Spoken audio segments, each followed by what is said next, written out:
Good afternoon. Patrick here from Eight Questions with Have Cheeto Will View. And yeah, it's early. It's 3 o'clock. Um, but of course, as if you've already come to the show a few times, you know that we have a special show today. We are hopping across the pond once again to the United Kingdom to visit our good friend and amazing actress Kelly Goudie. Um, this will be her second time on the show, but a lot has happened since we've talked to her last. So we will be catching up with Kelly and seeing what's going on. Two of her movies have one has been released and one is in the pipeline. We don't know exactly when it's going to be released over here as far as in the States, but we do know it got picked up by Bayview Entertainment and it will be being released relatively soon.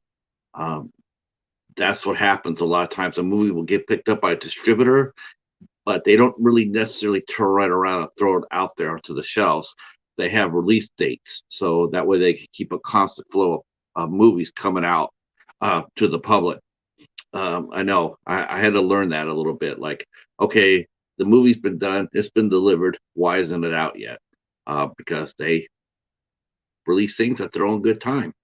Uh, so I should be being joined by a special co-host today, our good friend Karen from Ocean Chick Films, um, uh, uh, who's going to come out and hang out with us and see how and talk to Kelly because her and Kelly are both in also in a collective called the Final Girls. Wow, this is all of a sudden. I tell you, every time I go on camera, all of a sudden it feels like I got attacked by 1,000 fleas, and I keep looking for dogs.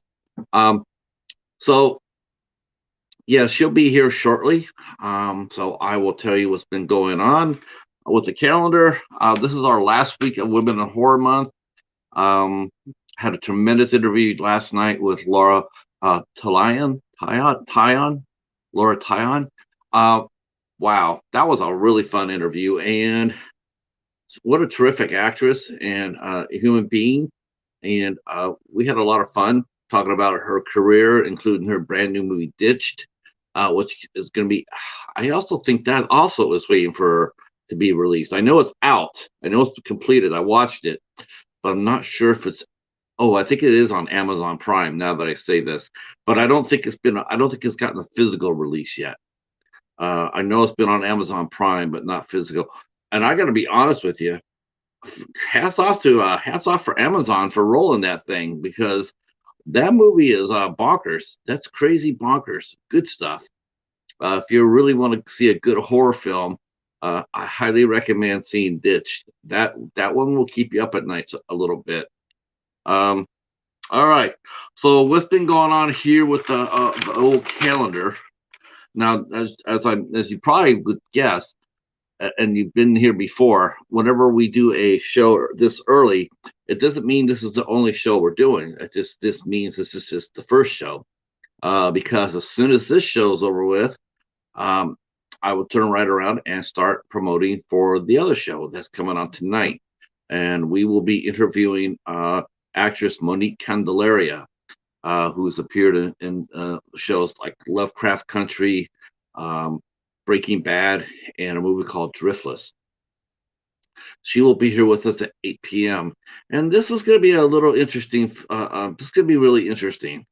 Uh, her and I always do like a 5 minute pre show with guests. And we end up talking for probably 40 minutes, which is really unusual. But we talked about 40 minutes, and I can't wait to talk to bring her to the show because I think you guys are really going to enjoy her. Um, she has a lot to say, and and we're going to let her have the platform to say it in. Uh, and I didn't know this too. This is the cutest thing about this whole thing with Malik. Was I was looking at, you always look at everybody's guests, all their credits, whether it be directing or writing or acting, and there's a tie today in today's first guest being Kelly, and that is they both have done Wild Eye films, and I've reviewed them. Now that seems so that's pretty unusual, but it's true. Kelly has done two, the Baylock residence and the Ashcroft entity, and I saw Monique in a movie called The Control Group, and so I was like, what are the chances of that, right? Um, but this being a Women in Horror Month, maybe not so coincidental after all. Um, I've had absolutely blast doing Women in Horror Month. We've had some sensational shows. Um, uh, have some just some fantastic people rolling in. I could have did this another month, quite honestly. I could have made this into Women in Horror Months because of all the responses I got. Um, and next year I'll be doing. I learned my lesson though. Next year I will be booking this earlier, um, and so let's talk about what we got going on. We got Monique coming on tonight. Monique Candelaria will be on tonight. Tomorrow we have the very lovely Nicole Vegas will be here with us on March 30th. Let's see, and on the 31st, we have professional photographer and actress Holly Lynch will be with us at 8 p.m. Nicole's show will also be at 8 p.m. We're back to our regular start time, 8 p.m. And then April 1st, which is a Friday, this Friday, we have a horror legend, Bill Obrist Jr. will be joining us. He's appeared in Three from Hell. I mean, his honestly, his catalog of work, his body of work is crazy. Um, it's almost Eric Roberts like. He's constantly working. He's you know, and he's popping in from one movie to another. And Bill Obrist Jr. is what I call an elevator performer, which means that whenever show he lands up in, regardless of budget, story, whatever, just his presence alone will elevate the movie. It'll be elevated. So I can see why many directors and screenwriters want him to be in their film because it gives us some cachet, it gives them a little clout. When you sit there and say, "Yeah, I got Bill Obrist for my film," you got somebody. And the good thing about it is that he's not just one of those guys who's going to walk in there, do a scene for the box. I have a feeling that Bill is one of those actors that sits there, reads the script there, and says, unless there's a substantial role here, unless I got some meat on the bone, I'm not going to do it. And I can understand that. Um, Bill has also is one of the favorite characters on Criminal Minds, where he played a very unusual role in that he played a serial killer that got away. You just don't see that on TV shows like Criminal Minds. So he created a very memorable character. Um, and I think, God, if I'm not mistaken, because I don't have a TV, I think they're going to bring back Criminal Minds for a 10 episode run. Who knows? Maybe Bill will pop up there. The one that got away comes back. Could be. Would be very interesting. All right. So let's see. So he'll be here this Friday for a special show at 8 p.m. Then the first week of April sees us with Joe Leone. We had to reschedule Joe. He's the writer, and director of the film Reap, which I reviewed on the channel. He'll be here on April 5th at 8 p.m. to talk about his film. It's a pretty good movie. I mean, it's a good story. It's a good premise. It's he's got vision.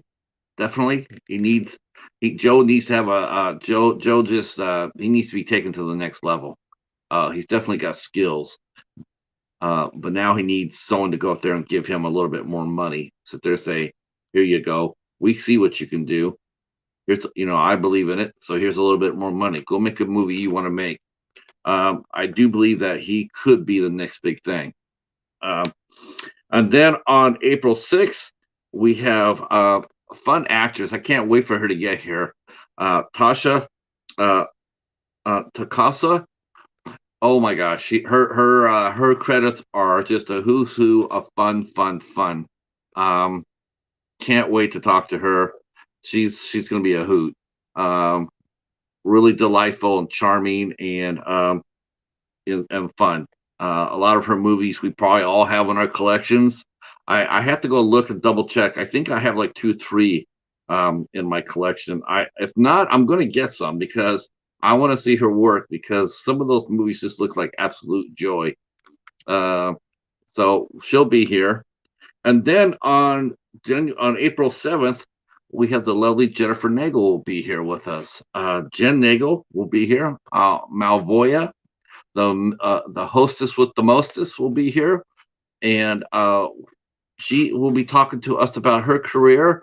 She also has a very interesting YouTube channel where she's put many short films on there.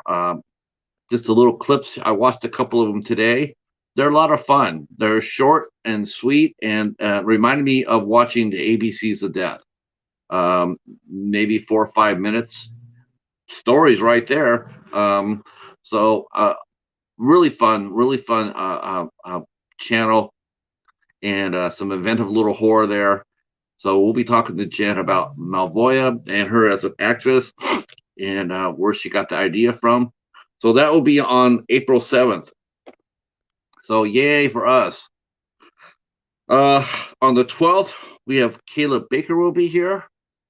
Can't wait for Caleb to be here. Super nice guy. I met him right before Women in Horror Month started, and he was very helpful and patient. I told him that I told him that I was going to be booking Women in Horror Month, and because we were talking about doing a spot, and he was very gracious enough to be patient to wait so I could book him in April. So we bring in Caleb on, and then we're talking to a cosplayer, a scare performer. Um, Jenny Aguilar Mickelson will be here with us on on April 13th at 8 p.m. And then we have the infamous Tim Hatch will be here with us. He's done many movies for Wild Eye, Mark Polonia guy. So we'll be talking to Tim about his career. It'll be fun working in the House of Polonia. I don't know if he's. I guess I should check to see if he's actually. I should actually see if he's. Whoops! 1 second. I should see if he's actually. Uh, if in the Amityville and Space movie. I should ask him that because if he's not, he should. Um, and of course, the cheetah is here. Um, uh, uh, the cheetah is here, and and he'll probably make an appearance as well. So I'll probably have two co-hosts. I'll have Karen from Ocean Chick Films will be here with us, and of course the cheetah will probably be making an appearance. Let's see. All right. So that's what's been going on with this. Of course, I dropped the new Dollar Tree theater video review. Hey, Mr. Bones, how are you?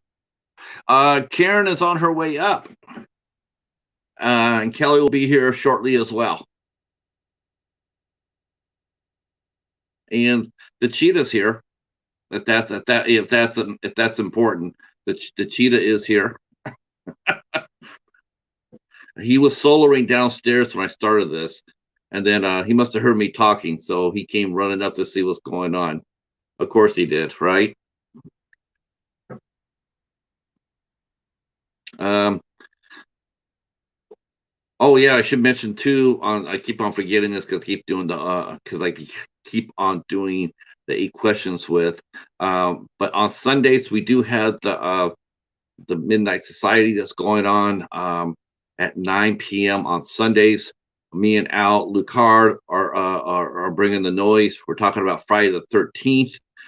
We just completed part 5, A New Beginning, and next Sunday we'll be on Al's channel, and we'll be talking about Friday the 13th, Part 6.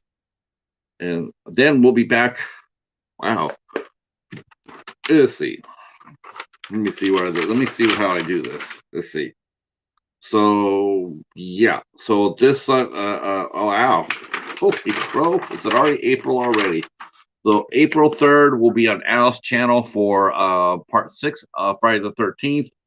And then on the 10th of April, on Palm Sunday, we'll be talking about Friday the 13th, Part 7. We will be joined by special guest Keith Agoraphobe from the Gora Show. He'll be coming up and talking to us about Part 7, Friday the 13th, Part 7. I do believe that's the one where they're on the boat. Yeah, right. Hopefully. Oh.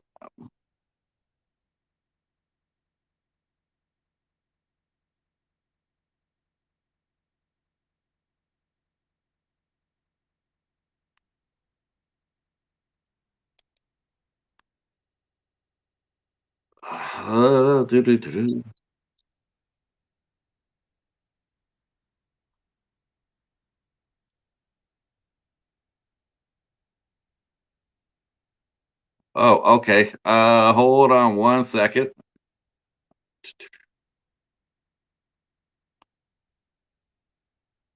Oh, let's see.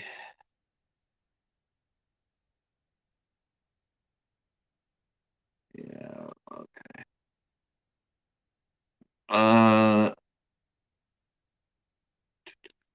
Let's see. One second, I gotta go get oh, that's Kelly. Ta-da. Hi. Hi. How are you? Let me good. Let me go grab Karen. I sent her the link, but I don't think it showed up in her Instagram. So let me go grab it for her. Okay. How are you? How are you? I'm very well, thank you. How are you? Good. I thank you for pushing this back an hour. I appreciate it. I'm terribly sorry. I never really do that. I've had people ask me, and I no problem. But I was like, it was really unusual for me to do it. No, that's no problem at all. Because I'm always aware of the time frame. It's like it's 3 o'clock here, but it's 8 o'clock there. So it's like she's just coming off a long day. It's been a bit of a manic day. So I've just been sending emails and then popped on here like hello. Hello. So Hello. I use that time wisely. Let's see. All right, let me go through this. I noticed one thing about StreamYard is this. I noticed that I noticed that whenever I send it out of country, it doesn't come up like it normally does. Like it has a link and it has like a little bird and a little duck. Yeah. And it doesn't do that when I send it out of country. And All it right. wants you to like copy and paste the link in, but yeah, I'm looking at it. I'm looking at the link here, and it's like, okay, it didn't do it for the first time, so now it did it for the second time. That's sort of weird. So Karen will be with us here in a second here. And it's really weird. It's like it's 8 o'clock your time. It's 3 o'clock my time. It's 12 noon her time. Oh wow. So we are all over the place. We're all on different times. I love that though. We have some people already in the chat. Thank you so much. We have our good friend Bernays is here, and Mr. Dan and Horror, one of my favorite tubers, is here hanging out with us, and he says hello. Can you see the chat? Okay, Kelly. I can if I click on it, but then the problem is I'm like this. Oh right, yeah. We'll do it. We'll do it. So you do it, and otherwise I'll just be reading. You know what happens? There is a term that we use for that, right? Wow. Yeah. Because sometimes you see people on here, and what they'll do is they'll grab a movie or whatnot, and then they'll look in the back of it, and they have to get really close to read the words like this. We call it magooing. Oh, Rick is here. Yes. There was an old character, a cartoon character, Mr. Magoo, and one of the things was he's blind as a bat. So Oh, every time he does, he has to be like this. So it's magooing. It's actually a real term. well, I Uh have brought my glasses just in case I needed oh to see anything. I was like, oh then at okay. least I won't be like. Oh my gosh, you just turned into Diana Prince. Holy crow. I mean, I don't know who that is, Patrick. No. See, Ricky's here. Patrick and Kelly, my two favorite dudes on the tube. I'm a poet and didn't even know it. I'm dropping bars and I'm flowing it. All right, good job, Ricky. He's awake. Yeah, he is awake. What have you here had, is- Ricky? Okay, let's go get our maple leaf.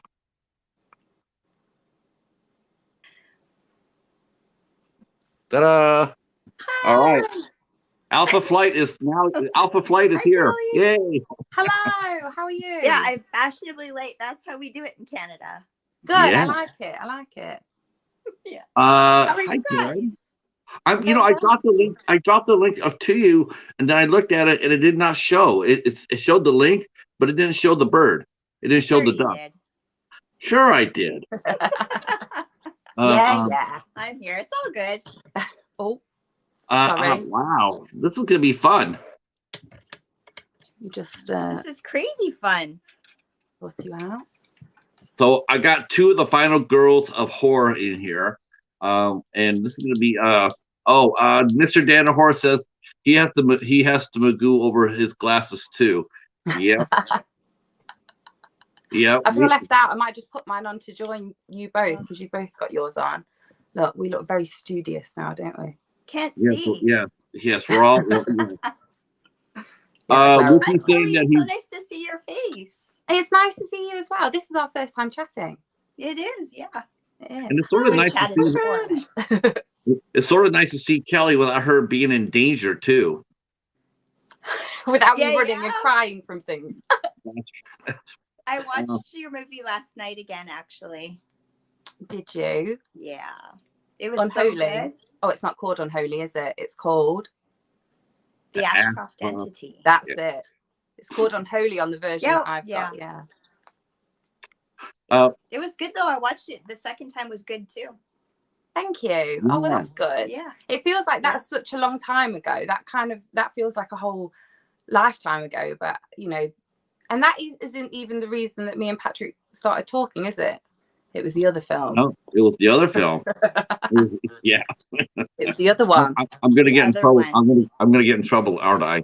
Yeah. No, everyone's entitled to their own opinion. That's the whole point of film and everything. If you're putting it out there, not everyone's gonna like it. So Right. that's the point. It was weird. It's like it was strange. What's really strange about it is like I watched the Baylock Residence. I'm not sure if you've seen that or not, Karen. I don't think I have actually. I've only seen the one. Me neither. Neither. I'm joking. No, it's not. It's not that bad. The director Anthony, right? Who also directed The Ashcroft. Yeah. So Anthony, he likes to do alternate endings. So he put for the Baylock Residence, he put an ending on it, and on the special features, he has the alternative ending, and the alternative ending is so much better. It fitted the movie so much better, and over than the original ending. And you were just sitting there going like, why did he do that? Why? He had a great ending here. He should have went with that. It was so good, and didn't take away from the acting performances at all. The acting was spot on. That's where I met Kelly, and she was excellent. She really is. It's a good movie to watch. Real good movie to watch. I was very happy to see on the Ashcroft entity, that he had done the same thing. He did a original ending and an alternative, but he kept the original ending this time, and it worked. Yeah, it worked a lot better than the alternative. I haven't seen the alternative ending. If you get a chance to buy a physical copy of it, like I think Wild Eye released it. Yeah. So I mean, they'll probably be popping up on Hamilton book pretty soon, I would think. I would recommend buying it for sure. Actually, I recommend buying both. It's good. Yeah, I recommend buying both because to watch the alternative ending. I mean, you can see it up to the point and switch over and watch the alternative ending. It's really good. He had, I he love had, that. yeah. I mean, it's definitely worth watching. It changes the perspective of the movie when you Right. see the alternative ending. But the Ashcroft entity, this is basically almost like the same movie, though, right, Kelly? Yeah, I think, Anthony really, really loves paranormal. And from my opinion, like a point of view, I think a lot of paranormal films are quite similar in the themes. There's always someone that sees it and it's like, why does no one believe me? And then there's always people being like, you're crazy. And then there's a big, crescendo. And then it's like, see, I was telling you the truth. There is really a ghost. And then it's thin. And I kind of feel like that's kind of the recipe that a lot of sort of haunted films follow. That's my opinion. So I think a lot of them are quite similar anyway. But yeah, I do think that they're quite similar. And Anthony loves shooting films that aren't of this time period as well, which I really enjoy. I think that's his niche. I think that's something that he really enjoys researching on, and he invests a lot of time in costumes and Yes. the set and the props and all those sort of things that I think a lot of not all low budget films, but I think a lot of low budget movies sort of not skip over that bit, but sometimes that's what lets it down. It's not the story or the cast or how it was written or how it was directed. I think sometimes the things that let it down is it wasn't shot on the right camera, the sound's off, or the costumes let it down, because people have a limited budget and you do what you can with what you've got, and what you've got is normally a couple of £100 in your back pocket, isn't it? So But you're a really good actress, though. oh, thank you. Yeah, because I've seen a lot of low budget, supernatural type of films, and you just put something into it that makes it really believable. And I watched it twice too. Oh, so. Thank you. I actually I don't know what we're going to talk about today, Patrick, but last week or 2 weeks ago, I was doing a haunted film, and this was a found footage one. I'd never worked with this director before, and at the end, after you've done it, there's that moment of like, do you like the footage that you have? And he was just like, you're really good at acting scared. He was like, I believed it. I thought you was, and I think that's something that's also difficult, because a lot of the time you are just reacting to things that's in your head. It's a cue in your head that you're like, oh, now something happened and I'm reacting to like the magic that's going on. And then obviously they edit it all together and it looks brilliant or not, whatever case may be. Yeah, you just have to do it and trust the process. Yeah, have you ever been in anything where it didn't go as well?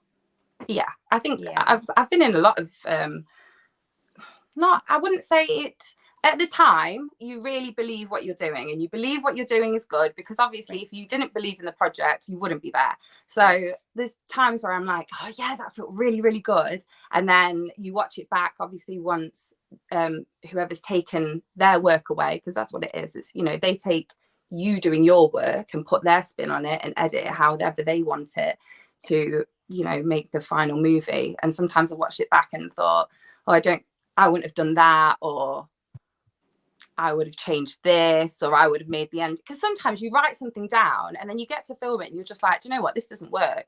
And with the last director that I worked with, he was kind of like really open. He was reading the script and he was like, I don't think this works. Should we change that? Should we do this instead? And that's really, a lovely way to work if you are confident in your abilities to improvise and to just kind of go with whatever it is that they're selling.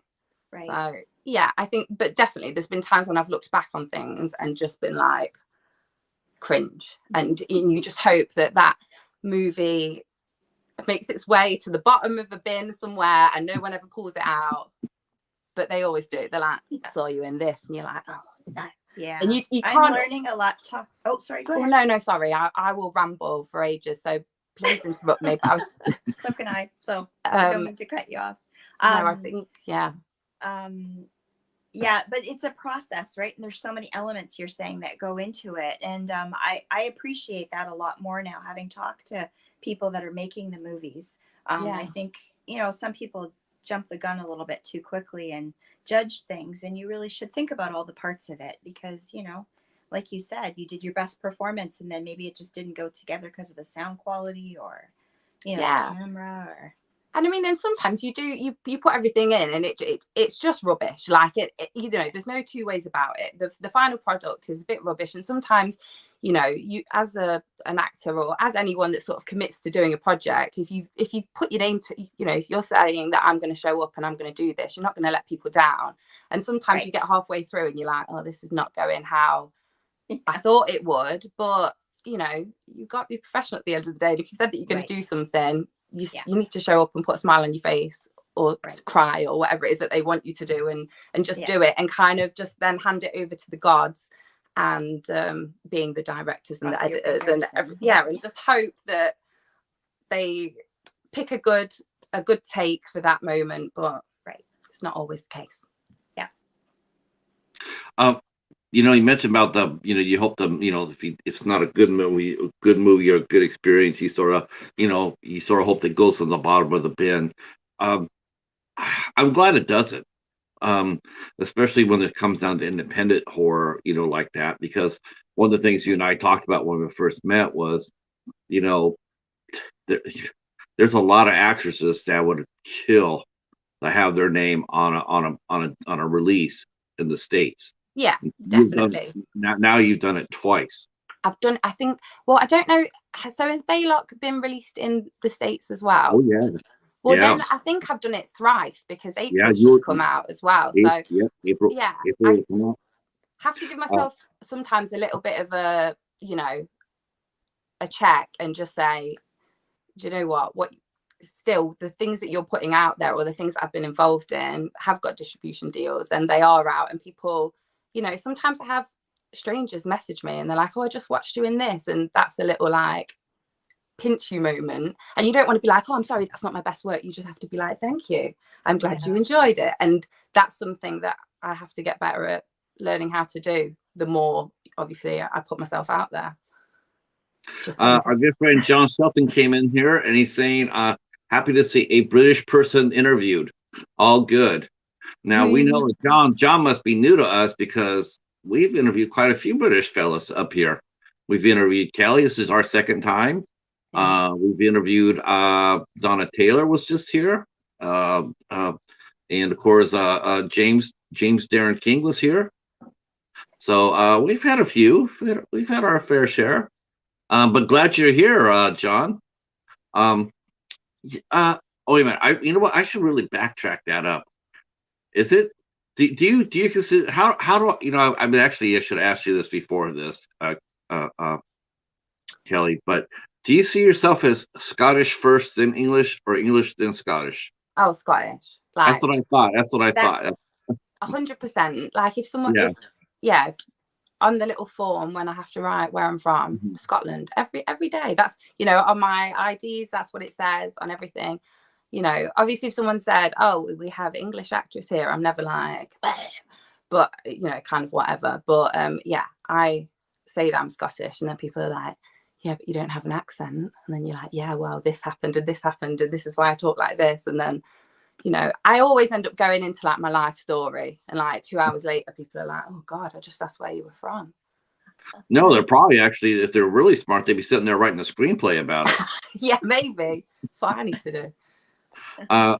So yeah, I just wanted to I wanted to make that, because I don't want to mistake that, because I actually saw somebody who was good friends with their bandmates, and they've been in a band for years, and this one guy started teasing his bandmate, calling him English, and he was Scottish, and 10 minutes later I was in between them breaking up a fight because he didn't like it.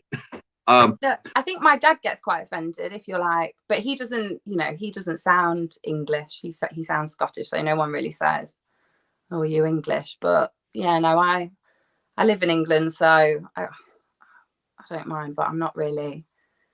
I don't want to like slag anything off in case there's lots of English people watching. But like, I'm proud to be Scottish, and I'm happy to be Scottish, and I, like John that about me. John has he's apologized.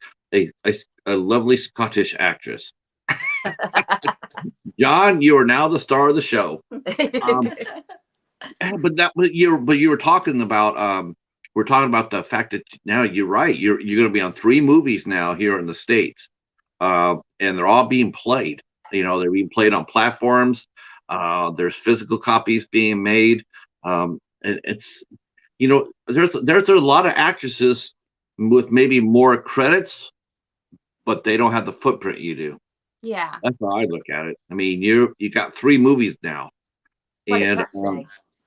I think that's really good because it increases, it increases your presence here. People will know you. Like I've heard that name before. I've heard it. Where have I heard it before?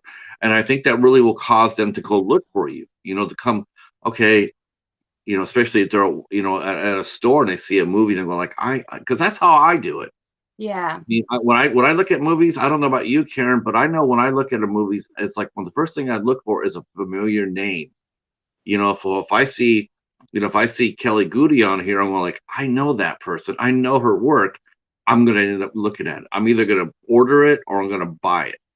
And there's a lot of actors that just don't have that cachet. They just don't. I think that's a huge credit as well to the indie filmmakers that I have worked with. It's not just they're the people that are working tirelessly to secure these distribution deals and making these contacts and it's a constant slog. And I think sometimes, as an actor, you can kind of show up, you do your bit and you go. And obviously and then sometimes you can feel a little bit impatient. You're like, oh, it's been a year. Why have I not seen anything? I haven't seen anything yet. Like I haven't been sent anything. But it's because we don't have huge teams. There's not like 50 people working on it. Sometimes there's 3 people, there's 4 people if you're super lucky. 90% of the time, it's one person. It's one person, a lot of late nights, a lot of coffee, and a lot of commitment to their project. So really kind of, I got lucky, I guess, on that respect, because I have happened to have been involved in some good indie films that people have put the work in and managed to get it out there, and I've kind of benefited off that. So I am grateful to those people for doing that. Yeah, well, I am too. I am too. Yeah, thanks to them that we found you. And I'm really tickled by that. That's what Bones just said. He says he knows of you because of me, and the Final Girls are always talking about you, and that's how it works, isn't it? I tell one friend, your friend tells one friend, your friend tells one friend, and there you go. When the movie comes out, you put out a review for it. And then when people say, what's the best haunted house movies? Oh, I can name you 2. I can name you 2 great, 2, and that's how it works, Yeah. It's because it's one thing about indie films.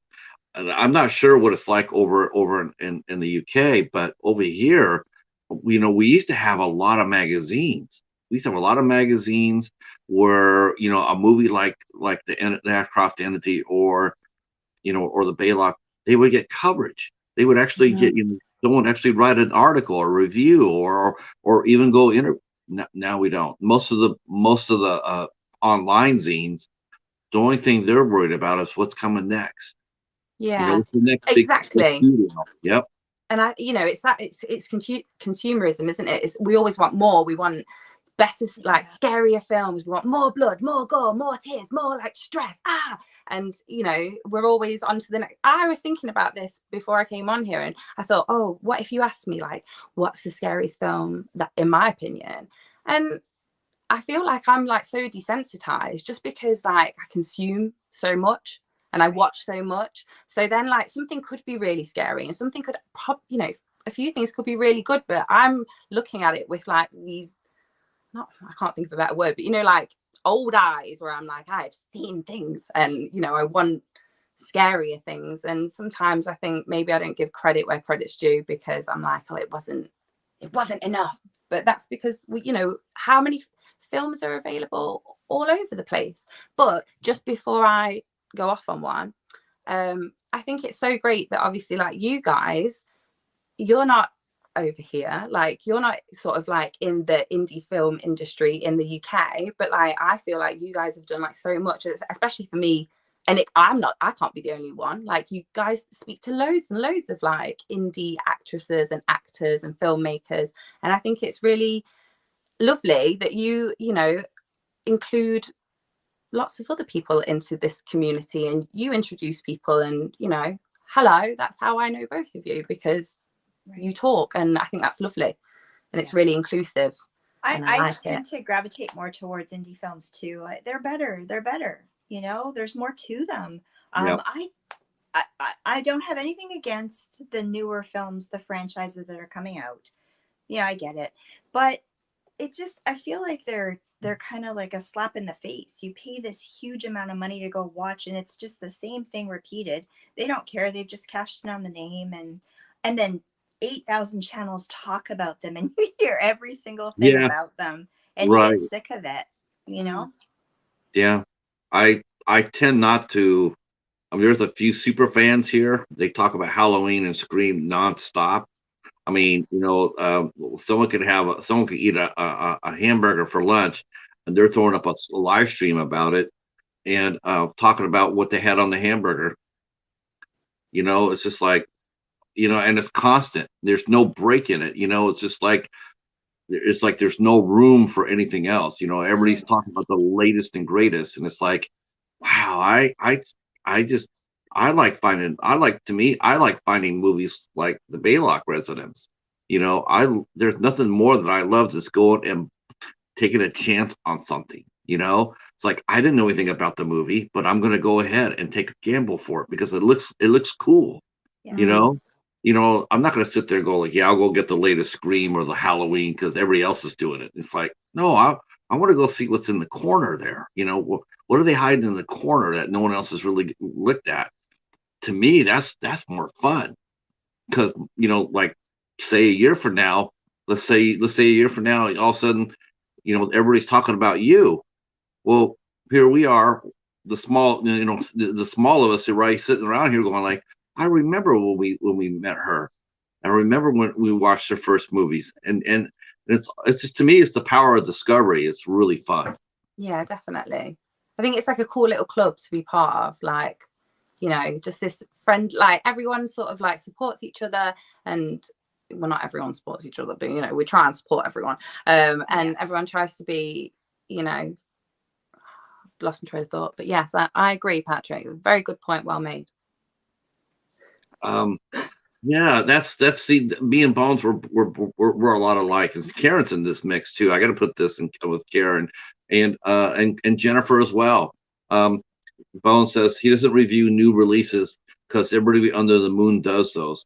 That's exactly how I look at it too. It's like, you know, when I reviewed the Baylock Residence, you know, it was like I was the first person that I knew in this little community. I'm not the first person, but I was the first person in the little community, and it's like, you know, and then I passed it on to somebody, and then they passed it on to somebody, and next thing you know, then Karen got a hold of it, and the next thing you know, it's like, now we all talking about it. And that's what's really fun, because a lot of these films just don't, you know, they just don't have the publicity. They don't get the publicity. They don't get the screen time. They don't get the Dread Central's not going to talk about it. They might throw out a little blurb, but unless you're specifically looking for that, you're never going to see it. Yeah, definitely. Yeah, I really appreciate being able to talk to you, Kelly, and people like you, because wow, we get to really understand the behind the scenes and everything that goes into making the film. I think that makes it so much better. Like, when are we ever gonna, like, Patrick, let's be real, when are we ever gonna have like Arnold Schwarzenegger or somebody on our show? He's on tomorrow. Okay. I don't, you know, you say that like that, but you've already grabbed like the Arnold Schwarzenegger of the indie horror community, Karen. I did. Who? Yeah. Kelly? Yeah. Oh no, I was like, who was it? I mean, who was it? Karen, you're gonna be really embarrassed if you don't remember this person. She got Brett Kelly. Oh. Brett Kelly. Oh my gosh. Yeah. That was fun. That was fun. I was so jealous. And like that, yeah, that must be like really it's exciting to be on this side of it. So for you guys as well, like, and I think you guys are so dedicated to what it is that you do in your channels, and you know, the research. So when you get that sort of like, not payoff, but then when someone's like, yeah, I want to come and talk to you and sort of let you see inside my brain for a little bit, I bet that's like just such a good feeling, because then you know that what you're doing, you're on the right path with it. Yeah. It's a lot of fun discovering. I mean, like I said, it's really fun, and not only that, you know, because you just never know what happens. You know, you just never know who's going to hear it and what they're going to do with it. You know, but you know, you mentioned one other movie that we talked about briefly, and that was you got a role in a movie. That's a great movie, by the way, too. April. Yeah, that's a keeper.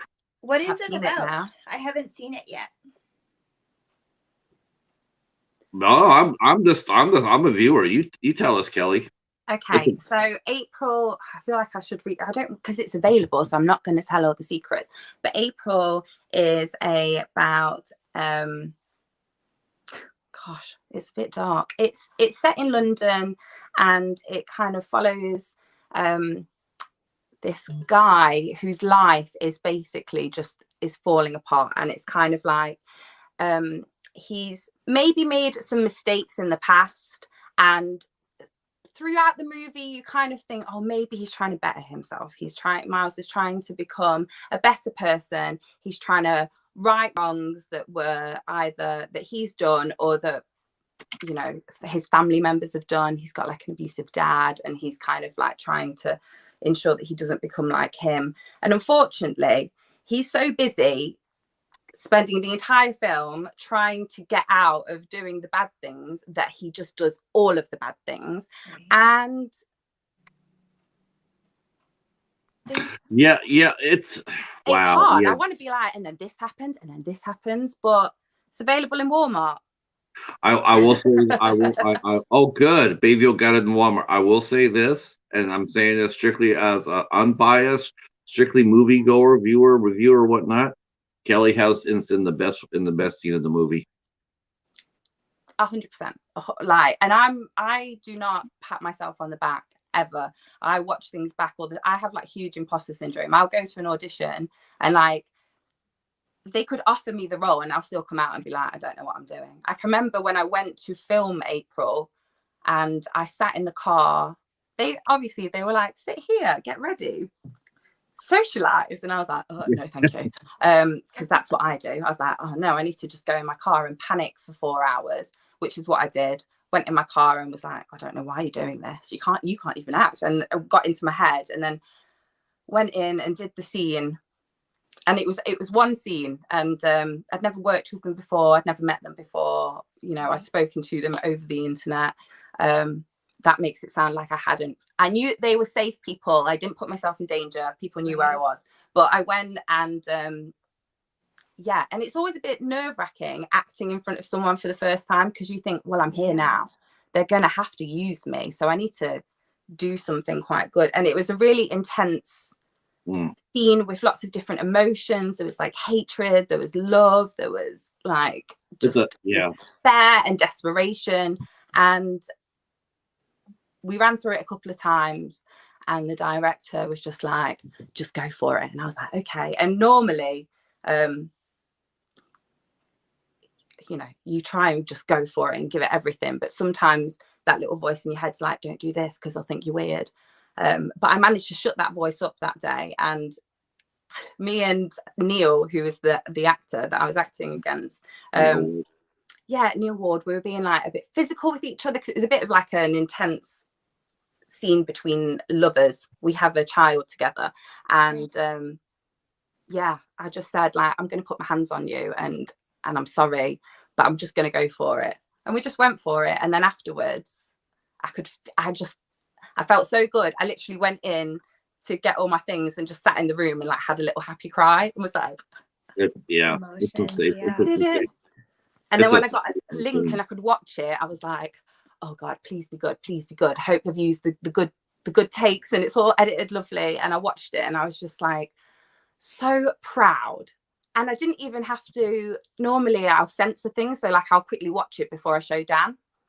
and I didn't this time. I said, right, we're just going to watch it together and we're just going to go for it. And he is a really tough critic. And he was really complimentary as well. So I was like, oh, good job, phew.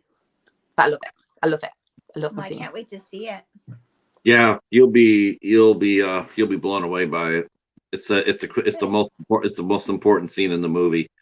It's the nexus of it, and and the trust that you had, the trust that see he the director, he had to have an enormous amount of trust to give you that scene, and that speaks to your ability. That's like, okay, I'm going to put the best actor that I can into this role because this is the most important part of the film. I can't just put anybody there. I got to put good people there, and you and Neil were just electric. And I think it says a lot that scene was everything. And even though it was just the one scene, but it was everything. But he didn't give that to anybody else in the movie that was in the movie longer, like like the lead or anything else.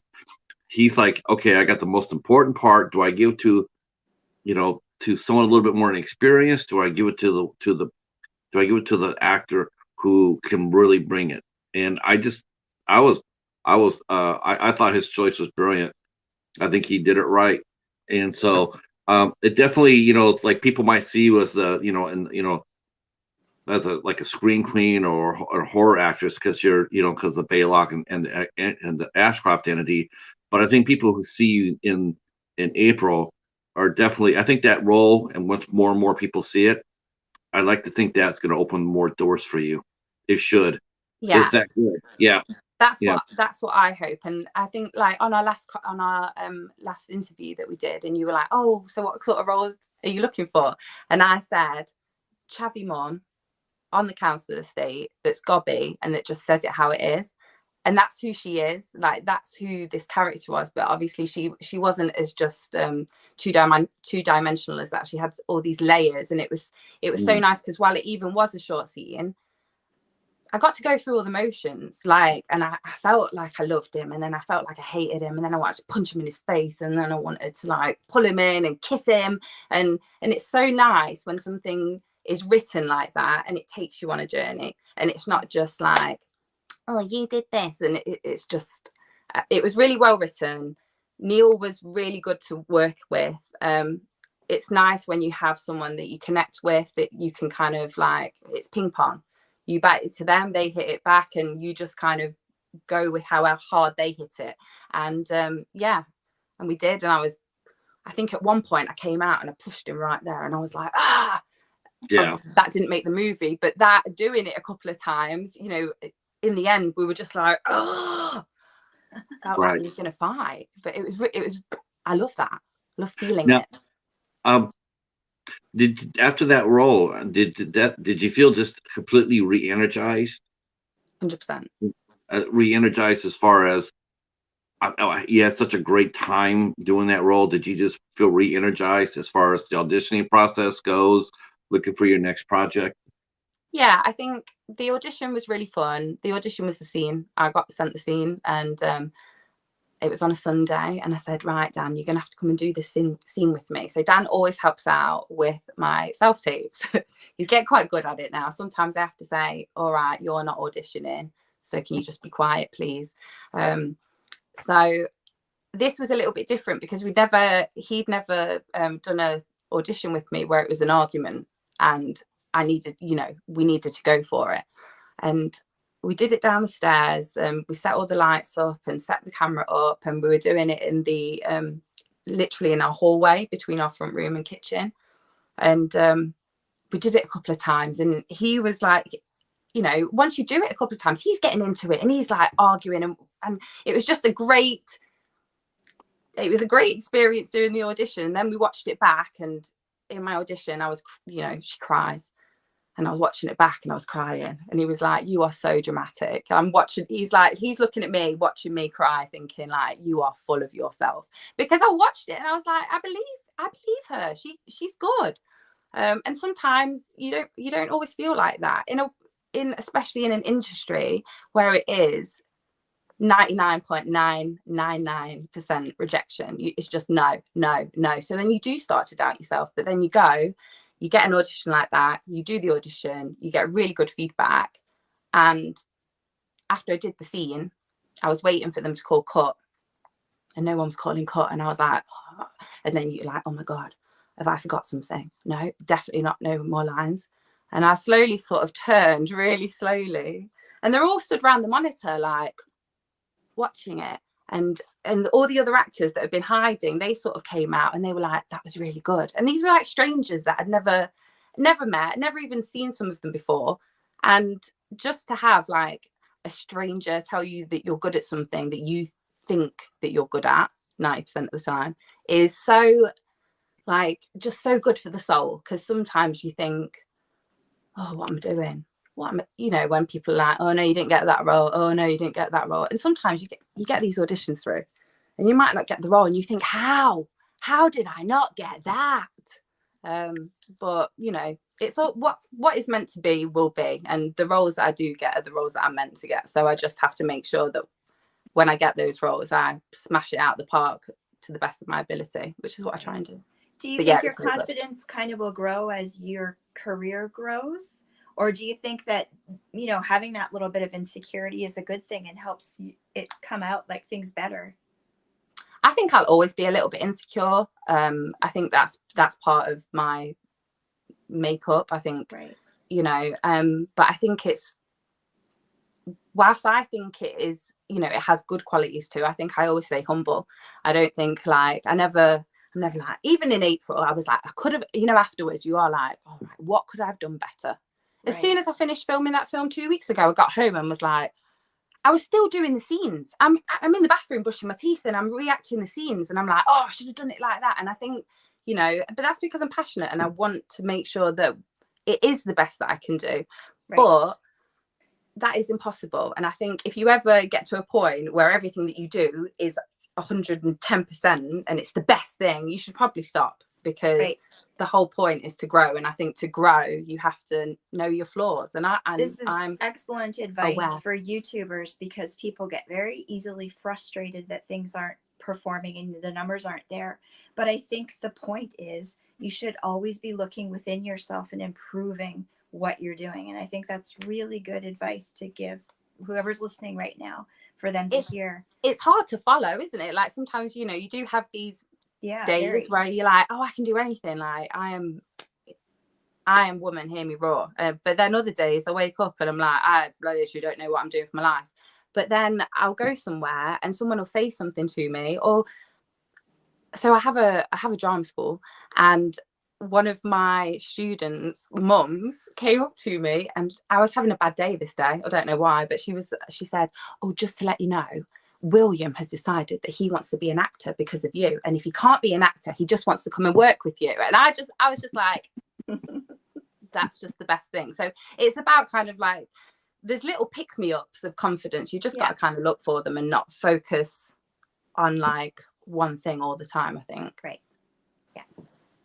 Yes. So as far as the new movie go, tell us a little bit about it. Tell us what you can about it. How did you hear about it, and what was the auditioning process like? So I'm getting a lot of my roles from people. So I got April from you, because obviously you introduced me to Darren. You messaged Darren and said, I know somebody. And then you know what? That's so overblown. All I did was, hey, Darren, watch this interview. And then that's what happened. So tell us about. So on this one, your talent got you the role, Kelly. Thank you. Well, you helped, and this person also helped me. So Ricky, hello. After I did the interview with you, whenever that was, Ricky messaged me and said, you should speak to Mansfield Dark. They're a local filmmakers. They're in Nottingham, and you should just introduce yourself to them. So I did a little bit of research, which you do before you just start popping up on people's messages being like, hi, put me in your film. That's how you end up in the bad films. So yeah, so I did a little bit of research and was like, oh, these are good. And his thing is found footage, and I've never done found footage before. And I know that like people either love it or they hate it, but I love it.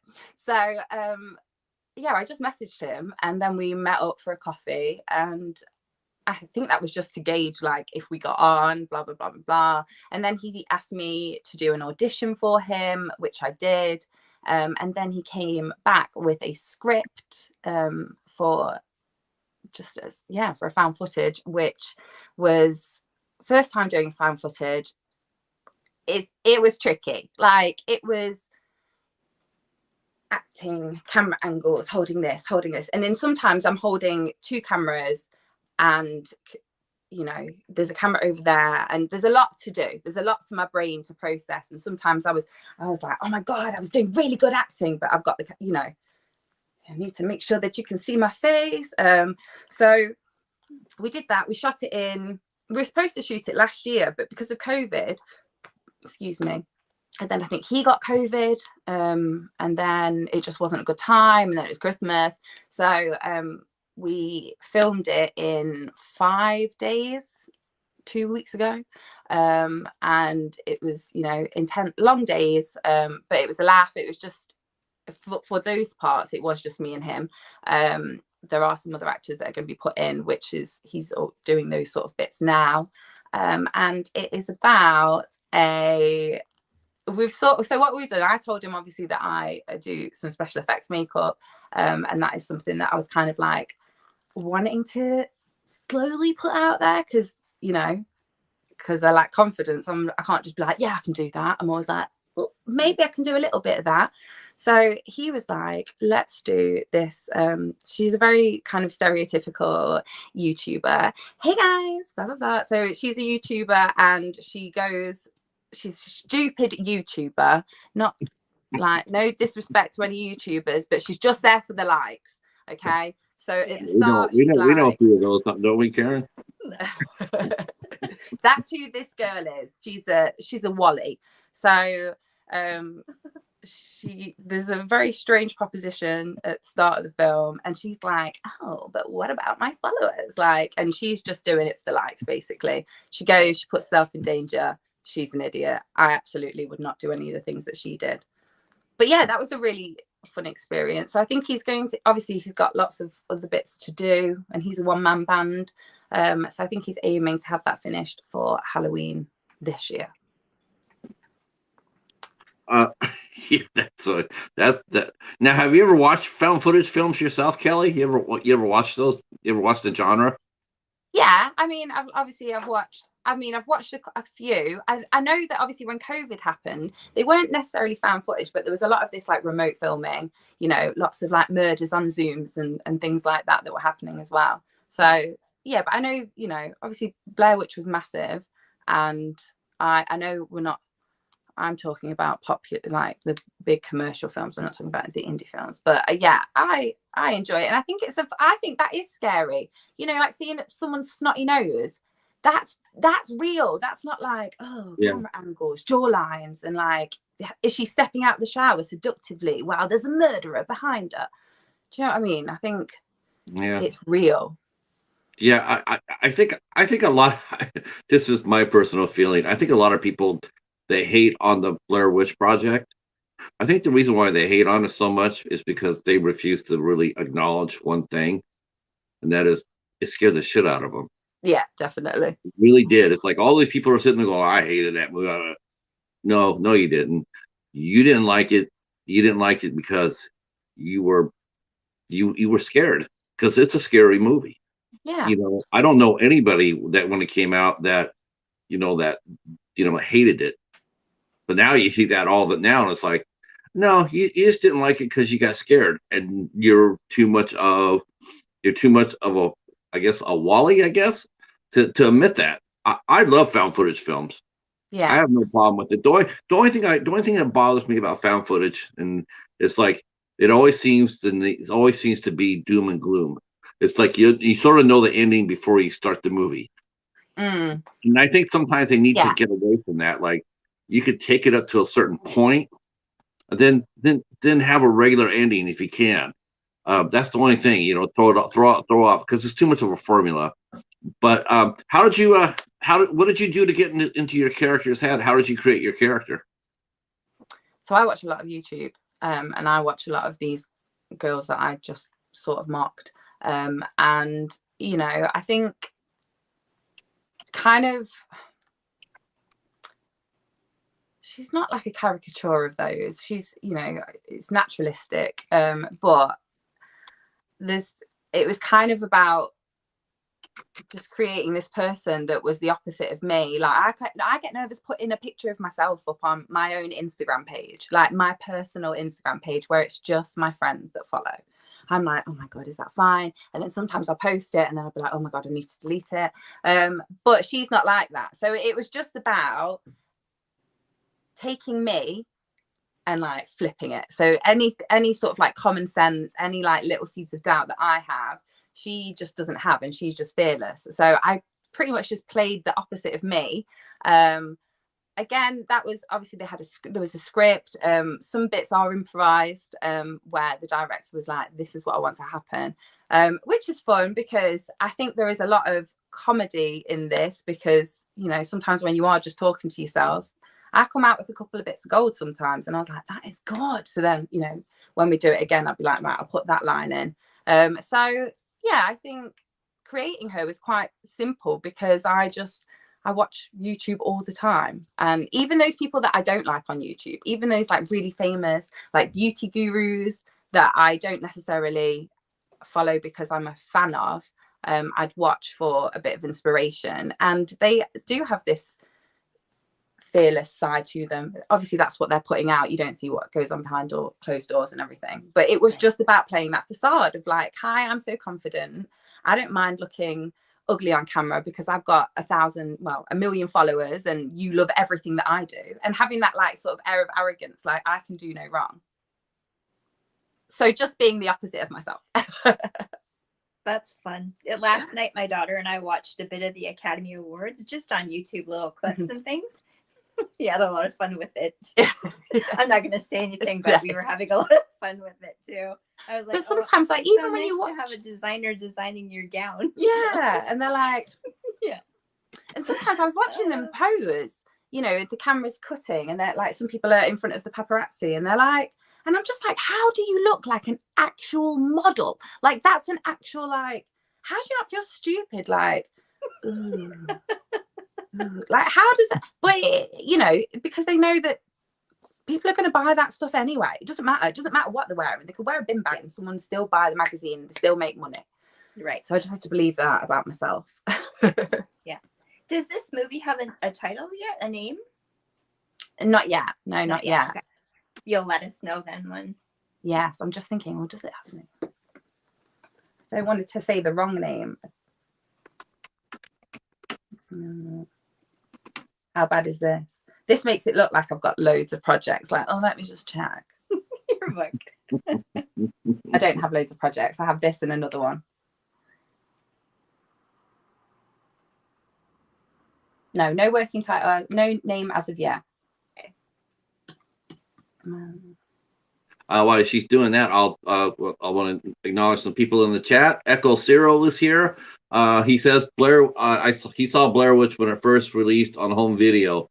My cousin got to rent it from Hollywood Video. Yeah, it was a different experience in the theater, Echo. I mean, I saw it in the theater, and I can tell you right now, all those people in there were spooked, pretty much. There was a lot of screams, and they all weren't from the women. See, Jamie mentioned she saw it. She found out she got it spoiled before she saw it, which is the case today in YouTube, right? So she didn't have quite the effect on her like it should have, but she still liked it. Let's see, our good friend Derek is here, old school Shinobi, always welcome, always. And Casey's here, and Spooky Kisses. Hi, Spooky. This is awesome. Wow, this is so cool. Glad you guys are all here for our interview. This is lovely. Go ahead, Karen. You got a good line of questioning going. No Yeah, pressure, put me on the Karen. spot, Patrick. Now I'm like, Okay, can we go back to the Ashcroft entity? Yeah. Yeah. So, were you scared filming it at all, or did you think, oh, I'm just acting? I don't believe in any of that stuff. So I absolutely do believe in the paranormal. I am 100% a huge believer, and like that's what me and Dan do. We like watching ghost footage on YouTube. Yeah, I've got a box of ghost hunting equipment that no one will come ghost hunting with me. They're like, I will. Kelly, we don't know. Well, let's go, because I really, really want to, and I know that like. Anyway, we'll get into that another time. So, was I scared? No, because do you know when you're doing all those scenes, all the oh my god, and you're trying to get into that like frame of mind? Yeah, you just like, for me, you know, and I imagine a lot of actors, you know, you just have to go to a really sad point. So I normally filming those roles, I'm not like super scared. I'm normally just quite depressed by the end of it, because I've literally just thought of like everything traumatic in my life to like keep the emotion there. And obviously in these haunted films, like the paranormal stuff, the emotion has to be like right underneath the surface at all times, because you do have to go from that like to so it's about kind of like keeping that little ball of emotion there. So no, I wasn't scared, I was just really sad. Right. Okay. Yeah, fair enough. Plus it's out of context too, right? Because you're filming the scenes all over the place, or not all together. And and then something like, so in the end, so at the end, do you know, we're all around the table and the medium's there, and it's like the books are everywhere, and so obviously in the film you just the entities, and oh my gosh, it's so scary. In real life there was literally a man with a huge industrial leaf blower, literally like under the table, and my face was like my wig got blown off at one point, because I had like I think my head was like almost shaved at that point, so I had some wigs blowing off, and it's really funny, and you're trying to shout your lines and be, you know, over this leaf blower just so we all know what we're doing. So I think it's just really funny, because then they'll be like, right, we're going to do this now, and it'll be like it'll be one of the hauntings, and you'll be like, oh, that's my arm, that ghost right there, that was me, that shadow, I was doing this. So yeah, it's always in the wrong order. And I think sometimes, again, on indie budget films, obviously I don't know what it's like to work on a big commercial film, but you are just trying to get through as much as possible in the time that you've got, because normally they either haven't got the location for that long, you know. And that place where we was filming, that was his partner's grandparents' house. So towards the end of the film, bless them, they were down the stairs being dead quiet whilst we're like up the stairs, like pretending that there's like a big ghost. In fact, she's in the film. Do you know the lady that knocks on the door? Oh, the lady. I love that scene. I love that lady. She was great. She was great. She used to be a dancer when she was younger. And interesting fact, the outfit that I wore in the Baylock residence was her clothes back in the day. Oh, wow. That's so cool. Now I've got to watch it again. I will have to say, we talked about this earlier about the I do think that one major strength Anthony did was his set design. His set design was awesome. 100%. Yeah. I mean, you know, the Ashcroft entity was set in the 70s, and he was really painstakingly, there's a lot of effort put into it to make it look like the 70s. And I mean, he even had the rotary phones, and it was just really cool. You know, the cars, I don't know how he got the cars. I mean, he did the same thing at the Baylock residency.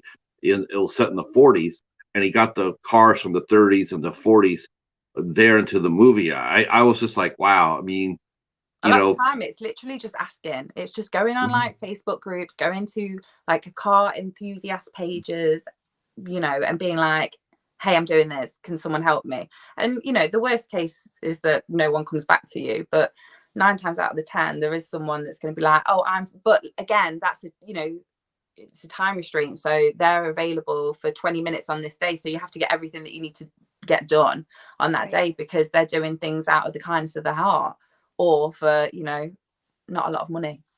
So. Yeah, I was really impressed with the people who donated. I mean, you know, that came out there, because car enthusiasts, it's just one thing they like to do, and that is they like to show off their wheels. Yeah. You know, a lot of times, you know, when they do that, someone will say, "Hey, you know, like the Fast and the Furious films, they went out there and said, hey, you know, we're looking for some drivers. You know, we're looking for some cars." And next thing you know, you got a couple hundred cars right there, you know, for nothing. You know, it's like they just want to show it off. I really appreciated that. I really appreciated that part of about the Ashcroft entity. It looked definitely set in the period. He did a really nice job with that.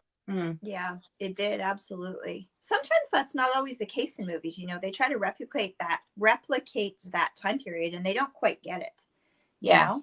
But us old folks, me and Patrick, when we were around that time, we know what it looks like. It was. Some of us better than others, like myself. Yeah, I was a '70s kid. Me too. Yeah. So, you know, as far as the scare aspect of it goes, Kelly, I mean, you know, you know, that must have really helped you shape your character. Had you ever had any encounters yourself when you were younger that you could draw upon? Did any of your friends ever share you stories with you? Because especially once you sit there and say, I'm playing in a role that I'm in a haunted house. Did they all come with you with stories about, you know, about their encounters? So I have had some interactions with the ghosts. I do think that I've had interactions. I used to have so when I was younger, I used to be like the biggest scaredy cat ever. And just talking about Scream, I remember borrowing that film off like one of my friends who had it, because I would never be allowed that film in my house, because I couldn't watch 101 Dalmatians without getting nightmares. Like, I was a wimpy kid. Like, Cruella de Vil was terrifying. And I remember watching Scream. And you know, like when Drew Barrymore, when she dies at the beginning, that death probably took me about 20 attempts to watch. I've kept pressing play, pressing stop, pressing play, pressing stop, because it was so like scary. That was but yes, ghostly happenings.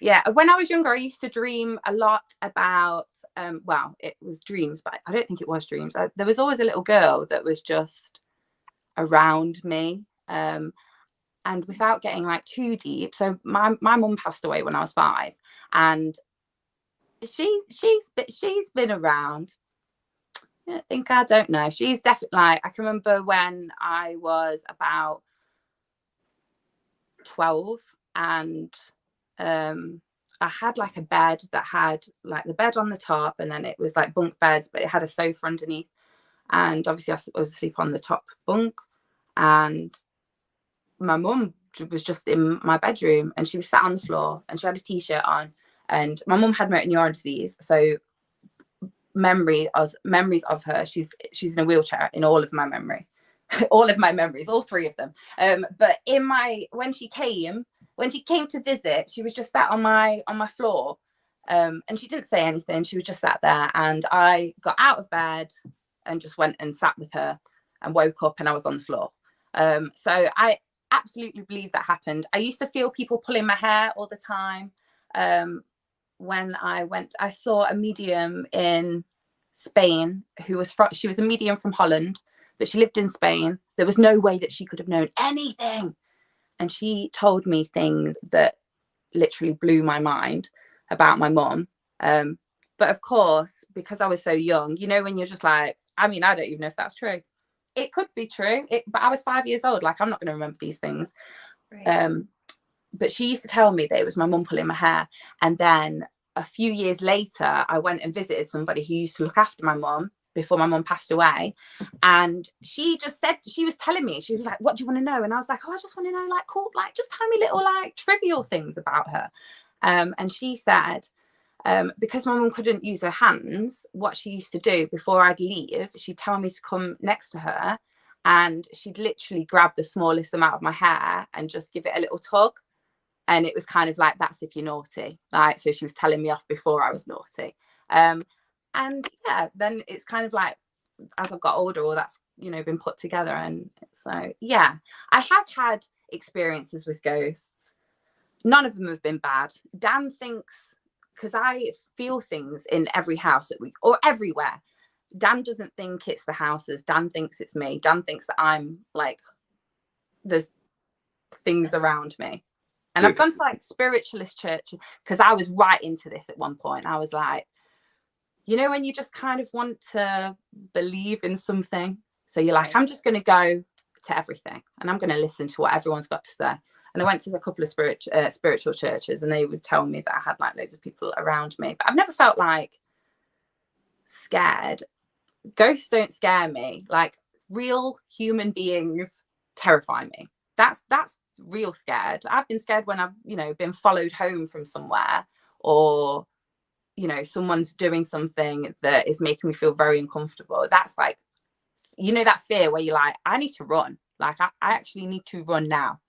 That's Keep it going. For me, true crime shows are really difficult for me to watch.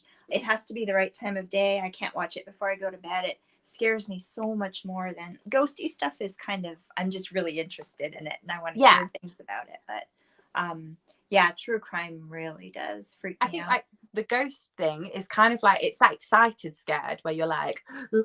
Do you know when you watch a film, like sometimes I watch horror films by myself and I'll have sort of like no reaction. I'm just like, and then I'll watch it with like friends who are really like, they hate horror films and they're all like, oh, and then I start getting like that because they're being like that, and you feed into each other's energy, and that's fun. It's fun to be, you know, it's fun scared. But absolutely, real people are more terrifying than anything.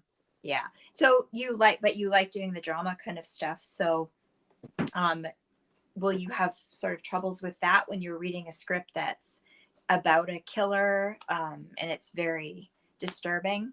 Or will you just fall into it just like you have with every other role? I like to think that like those sort of roles, I like to think that I can just kind of fall into them. I think sometimes I read things. I've read a couple of scripts from people that I'm like, you don't like women. Do you know what I mean? Like sometimes you read things and you're just like, oh, who hurt you? Like, why are you so out?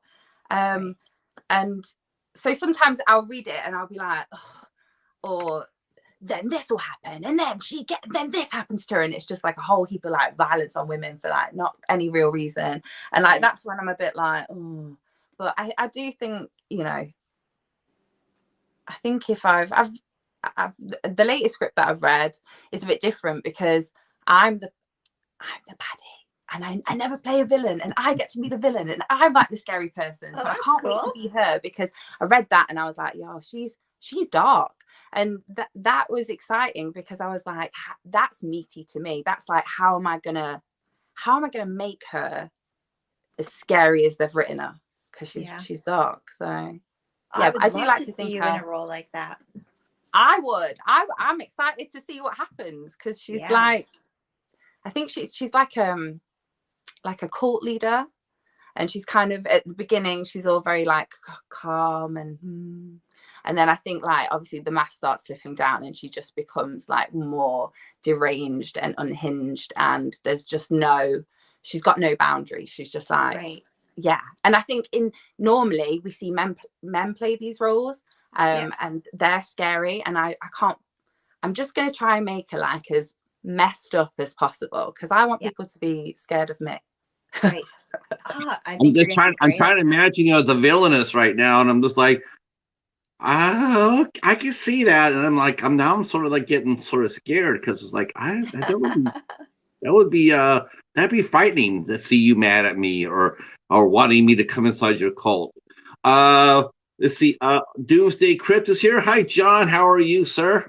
How are you? Mr. Danaher, I agree with you. True crime is scarier. Yes, for sure. It seems like that's the big thing now. Everybody wants to outscare everybody with their true crime stories. Let's see. Oh, yeah. I just got a solicitor at the door. It's like, no, go away. Jamie's into real crime too. there's an unsolved murder in my own family. Sometimes I'll tell a story in a video. Ooh, well, yeah, tell us. Maybe we'll come together and help you solve it. Oh my God, can you make sure that I find out about this as well? Who's that? That's Jamie Hart. Yeah, maybe she should. That would be actually really cool to get a real life mystery and just actually chew on it and do the research and find out about it. I mean, But that's the thing. There's so many like real life things out there, isn't there? Yeah. It makes you sort of wonder why ghosts even bother knocking on the door, because like they're like, okay, we're on the other side. Why would we want to go back to where we came from? Because it's scary. Think about that too. Yeah. Exactly. Yeah, I villainous, huh? Yeah. Have you ever played a villainous before or anything? A lot in theatre. I think especially when I was training and when I was a bit younger, like I was always cast as like the unhinged one. Because it's exactly like they're fun to play. It's nice to play someone that's a bit crazy and it's a bit like, well, you don't know what's going to happen. And that I think it's fun to watch because you don't know what's going to happen, but it's also fun to act because you don't know what you're going to do. So yes, I have played them before, but not for a very long time. I kind of got put in this like, oh, she can cry. There you go. Do you know what I mean? Sometimes people are like, oh, can actual water come out your eyes? Right, victim, get over there. And now I'm like, let me just at people. I don't know what she does yet, but I know she's bad. When was it start shooting? So it's starting shooting. So this is it's a series. So it's starting in April, which is obviously a couple of days away. But I'm not in it until episode 4. So there's lots of stories to be told before I rock up and start doing whatever it is that I do. Wow. Okay. So hopefully we'll be seeing this. Yeah, we can't wait either. I can't wait. It's exciting. You mentioned earlier that you're teaching. How are you teaching now, or how'd you get into that? So I was temping at a job that I hated. Because just before I was going traveling, I was temping there, and I just got talking to someone, and she helped people like set up businesses.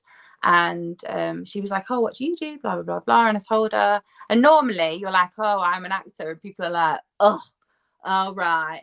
But what do you really do? Or like, oh, okay, sure you are. But yeah, I was like, oh, I act. And she was like, oh my God, I know someone that I need to put you in contact with. So she just put me in contact with this person who she was helping set up a stage school. And I taught drama there and was the deputy principal for his stage school for 4 or 5 years. And then he's a singer, and he's sort of gone back to singing. After the pandemic, I think lots of people couldn't make money how they were used to making money, and everyone got used to just being broke. So then when people were like, when the industry started opening up and like gigs were happening and shows were being put on, he was getting offers, and he was just like, I have to go do this. So he took a step back from the stage school. I rebranded and made it my own, and now I have the Act One Academy, which is just an inclusive stage school, which is for children aged 5 to 18.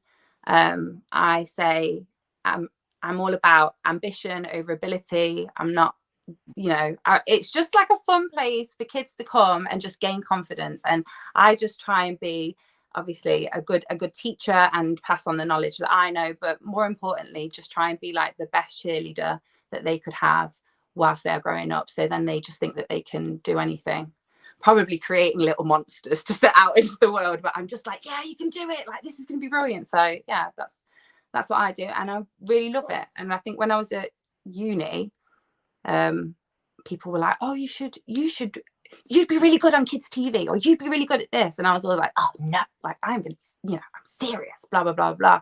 But now I do quite a lot of work with children, and I really love it. I do immersive theatre, storytelling for like a national company that sort of tours all around the country, putting on little shows. And yeah, it's just something that it's a passion that I didn't think that I would have, that I really love. So yeah. How fun is that? Yeah, very cool. You're busy. Yeah, I'm busy, but I think literally for those 2 years when the pandemic happened, I know it was really difficult for everyone, but I think particularly in an industry where no is what you hear all the time, and then all of a sudden there's just nothing. There's not even a no. There's not even an email. And you know, during that time, I literally felt like I had no purpose. And it's really difficult because my husband is like so driven and so brilliant at like everything that he does, and it's really annoying. And like he says that he's going to do something and he succeeds, and it's like but also like, go you, because yay, supportive, but also like, oh, why can I not do that? So yeah, I think now everything's just opening up. I'm just kind of feeling a bit more like I've got a purpose, and like, oh, I can do things, because you know, for 2 years I just felt like, oh my god, what can I give the world? I've got a drama degree. Ooh. Yeah. Can't save the day with that. Well, the thing with with that though, you know, like with acting, like you said before, you know, it's all about, I mean, unless you're doing theater, there's no really instant gratification, you know, because you work hard, you have to sit there and you have to wait for it to come to fruition, then have to find a distributor and all that. I mean, you know, like you said, it's not just an overnight process, you know. So if you're going in there, you know, and it's like he's winning the short race, but you're going to win the marathon, because you know your projects come out, they keep rolling out like that. I mean, that's how it is for every actor, though, you know. Unless you do theater. If you do theater, then you can do that every night, all night. You know, it's like, here I am. You know, come see me in come see me in something, you know, Shakespeare or something like that. So you know, it's you know, it is sort of difficult, I would think, to sit there and watch something, you know, being done overnight, and you want that same sensation, but you got to realize that that's not your profession. Your profession isn't built on instant gratification. It's built on longevity and time. And so, and you know, he understands that. I mean, anybody who's been around acting knows that, you know. Yeah. So yeah, I think it's difficult to like not compare yourself when you are obviously within the same like household, and like someone is you know, is doing. And like literally for those 2 years, I was like, I at one point I was like, I would do anything. I'll go clean some toilets. Like, I just need to feel like I can do something. Do you know what I mean? Sure. So yeah. John wants to know, some folks are dropping some questions here. John wants to know, any plans for TV? Are you going to try to make a run at doing some TV? You guys have a really good. To be on the telly. I would love it. I have got a new agent now, so fingers crossed. Yeah, it's finally a new agent. Yeah, so I've got a new agent now, and yeah, I'm hoping that I would really love. John's from the UK, isn't he? This is John from the UK. Yeah, John Shelton. Yeah. Right, John. I want to be in like an ITV 3-part, or not even 3-part. I just want to be in like a really good drama that's, you know, the ones that are on ITV, because they're the best ones. And yeah, so I'd love to do that. But let's be honest, you know, even if Hollyoaks called me and was like, do you want to have a go on Hollyoaks? Do you know what Hollyoaks is? Is that like Coronation Street?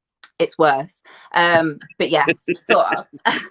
Like, Hollyoaks is the place where like the pretty people go. The pretty people go to act, and like everyone's like, and you're just like, where are these people on the streets? I haven't seen them. So I mean, there are good actors in Hollyoaks as well. Not discrediting anything, but you know, even if they were like, do you want to have a go in one of our episodes? I'd be like, of course. So yeah, absolutely. I'd love to do TV, and I'd love to do something in which you can see like character development, and you can see like the growth of a character. Because that's the thing, obviously with films, like it's just one thing, and unless obviously like you get a sequel and then you can kind of see a bit of development, but I think it's kind of nice to like I'd love to be in something where like an audience had chance to kind of like really buy into your character and get like emotionally attached like I do when I watch things, and you know, you get angry because your favorite character's doing wrong things, or you know, like I for will say example, that's The a Walking gift Dead, that I you stopped do have. walking. Sorry. I will say that's a gift that you do have, and you know, in the process that I've seen, and I think Karen will agree with me on this, is that your characters are instantly likable. We do care about your characters. Ah, You thank you. know? Yeah, I Yeah, mean, I could totally see you in a TV series, and watch you. Absolutely, you're very charismatic. mhm. Thank you. You are. I'm not just saying that either. It sounds like I'm just saying, but I'm not. I think you are. I could really watch you in something like that. You should manifest it now. Okay, please, universe. I haven't got my crystals on there. Just that they're in the moonlight, and I'm like, come on, someone send something down. But yeah, I think like I remember watching on The Walking Dead, and I watched the first couple of episodes, well, the first couple of series of that, and when my favorite character was no more, I was like not watching it, and I haven't watched it since because my favorite character isn't in it, and I would love to be that character. To, you know, I would love for someone to be like, oh, they killed her off, so it's rubbish now, the whole thing's ruined, I don't want to ever watch it again. Like I would love that. Jamie's asking you, are there any actors or directors that you would like to work with if you had your way? Who what actors would you like to share a scene with, and who would you like to be directing it? I think so. There's an actress called Saran Jones. She's a British actress. She does a lot of sort of series. She started off in soaps, and I think like everything that she touches is just gold. I just think like everything, she just has like such a great stage presence, and all the roles that she get, everything that she is in is good. So that, and I will watch anything that she's in because I know that she's a good actress and she only seems to do good things, and I think everything that she does is quite gritty. So I would love to I'd love to have a scene against her, you know, one of those batting it over things. I'd love to have an argument with her or something, because I think that would be brilliant. But I think in terms of like maybe, I don't know, big famous Hollywood actors, I don't know, because I watch a lot. Do you know my problem? I watch a lot of the same stuff that I've watched many times. If I've watched something, I'll just watch it again. I like the familiarity of it all. Do you know what I mean? So I'm going to be like, oh, you know, so and so from. Oh, let me think on that. He's also saying that he says he can imagine you on Coronation Street, and he loves The Walking Dead. I love I loved The Walking Dead until Glenn died. What character was it? Glenn. Oh, yeah. Because I was just like, they were nothing without him. Yeah. Without him, they'd all still be in that field at the beginning, having babies, doing nothing. Right. And it was such a and I thought he was such a good actor. Like I bought into him, and like he was, broke my heart. It really broke my heart. Yeah, it was horrifying. It was a horrifying death too. Yeah. And I think the only other time that I've been like is so I didn't watch Game of Thrones when it was huge. I watched it like last year with Dan, and Dan was like, oh my god, you need to watch Game of Thrones, and I was like, fine, I'll watch Game of Thrones. I won't even like it. And you know, when you're like, I'm not gonna like it, well, after like the second episode, I was like, this is amazing. And there's I think it's called The Red Wedding. I don't know if you've seen. Oh yeah. Oh my god. Hysterical. And obviously when Ned Stark, I was ready to stop watching then, and Dan was like, no, he gets avenged. I was like, okay, I'll watch it. Plus Gwendolyn Christie was in it as Brienne, and that's my favorite character. Her and the Tyrant.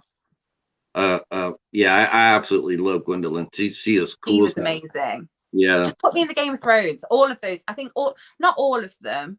I don't think they were all super, super fantastic, but I think there was a lot of many fantastic actors in that. The Hound was great. I loved him. Yeah, I finished the books. I haven't finished reading. I still have like three. I have 3 seasons to collect. I have 5 of the 8 seasons, so I haven't watched the Game of Thrones yet until then. I don't really watch the series until I got all the pieces, so Yeah. I'm not interrupted. But I know of it, by reading the books, and yeah, I can't wait for it. I can't wait to actually sit there and watch it. It's definitely one of the best. It's one of the best, like, series of things that I've watched. I think they all kept you hooked. I think sometimes, like, Dan's still watching The Walking Dead, and sometimes I walk through and I'm like, oh my god, ridiculous! That would never happen. Yeah, as a tiger. I jumped off that after probably around the time when you stopped watching it. I watched a bit after that, and then that was it. Yeah, you were like, I never got into Game of Thrones though, but I will. It's so. Do you know what? Dan said, watch Game of Thrones, and I was like, no, it's a bit rapey for me. And it, I was like, I just don't know how I feel about watching that. And there's like incest, and he was like, yeah, but once you get past that, it's great. And I was like, oh, once you get past this, but honestly, once you get past that, it's really good. Yeah. I've heard good things. In the book, when you meet Jaime Lannister the first time you see him, and you're just like, oh my god, he's just like, why isn't his head? How come he's still alive and Sean Bean's not? Yes. But at least in the book anyway, he actually goes through an arc of redemption. His character is actually he's an interesting character. He's not, he's got some real depth to him, and I really enjoyed the way Martin wrote him. I'm thinking that Nicholas Costas-Waldau probably did the same thing with the character. He's a really good actor. Nick, oh yeah, I could watch him in anything. He's really good. Does anybody have some more questions for our guest, Kelly? I know it's getting late over there. So last round of questions, huh? It's 9:30. Yeah, I know. I know. Okay. Because I don't want to keep you up too late. I'm really sorry about that. But we're having a lot of fun, though. We are. I'm not gonna like turn into a pumpkin in 3 minutes. Don't worry. Okay. Did you mention pumpkins? I'll be expecting Hops to come here any minute now. Last round for questions. Mr. Dan says happy for Steven Yeun. He's getting some good roles. Yes, he is. He turned to take up some great roles. Mayhem and was it The Burning? I think it was The Burning or The Wailing, one of those two. That was really good. Mr. Dan says he's definitely watching the Ashcroft entity soon. Yes, definitely worth it. I think where's it playing at, Karen? Is it on Tubi? The Ashcroft entity? Okay. Yes. Tubi. Okay, so yep, on Tubi. Tubi has everything. I'm so jealous I can't get it. It's not available. You don't have it on yours. No, I'm not surprised. Our Netflix is different than American Netflix too. So yeah. Okay, bunch of pumpkins going up. Okay, someone telling me something here. Kelly, you have any last questions, Karen, before we wrap it up?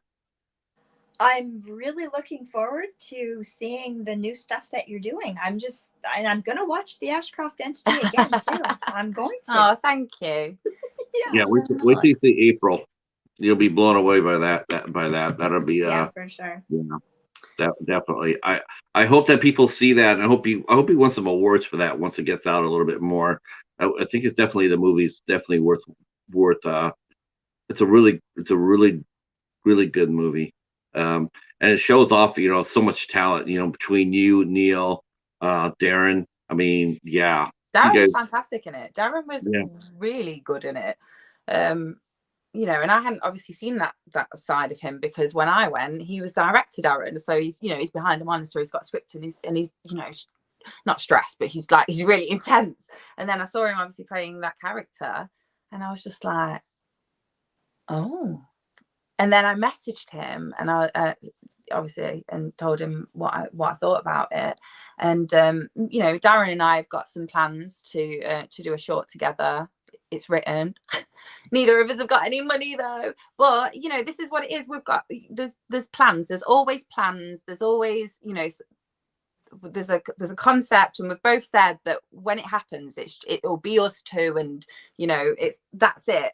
But it's just about sort of like finding time and money, because Yeah, you know, everyone's it's the hardest part about making films, isn't it? It's the money aspect. I mean, if the money was no problem, everybody'd be doing it. exactly. I've got another person that that I met on a theatre gig, and he's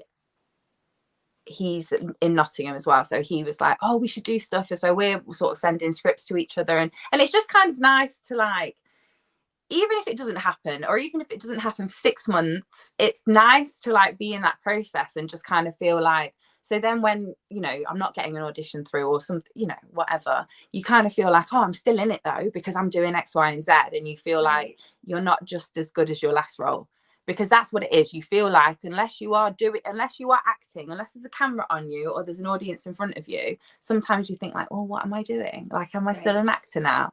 Yes, I'm an actor all the time, not just when I'm performing. So it's nice to kind of find other ways, and that's what I did with the makeup, just to try and find other things that would keep me creative, even if that just means it's just me in my bedroom. Do you know what I mean? Right. Yep. I want to thank everybody for coming out and supporting this interview. It means a lot to me. You guys have been outstanding in the chat. You guys are just kicked ass. Thank you so much. Karen, you're a true goddess. Thank you so much for coming out and co-hosting this with us. Karen is for Ocean Chicks Films, the Final Girls Collective. We'll take this chance, an opportunity right now to say hi to the Final Girls, especially Katie up there in New York. Hey, Katie. Hey, Katie. Killer Katie. Hi, Katie. Hey, Katie. Kelly, thank you so much for coming out and doing this again. As always, a delight.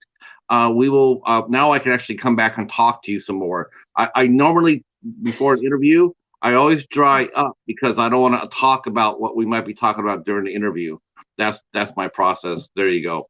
It's not because I'm being standoffish. It's just like I want to save our chat for this. But now that it's over, now I'll be talking all over again. We can be friends again. This was so fun, Kelly. I'm so glad to meet you. Oh yeah, it was so nice to meet you as well, Karen. I feel like we know each other now. Yeah. Yes. Thank you. Thanks again, everybody. We'll be back tonight here at 8 o'clock. We'll be back. I'll be interviewing actress Monique Candelaria for our As Women in Horror Month continues. That will be at 8 o'clock Eastern time. I hope I see some of you, if not all of you, then. Until then, peace. Stay right where you're at, ladies. Bye, everybody.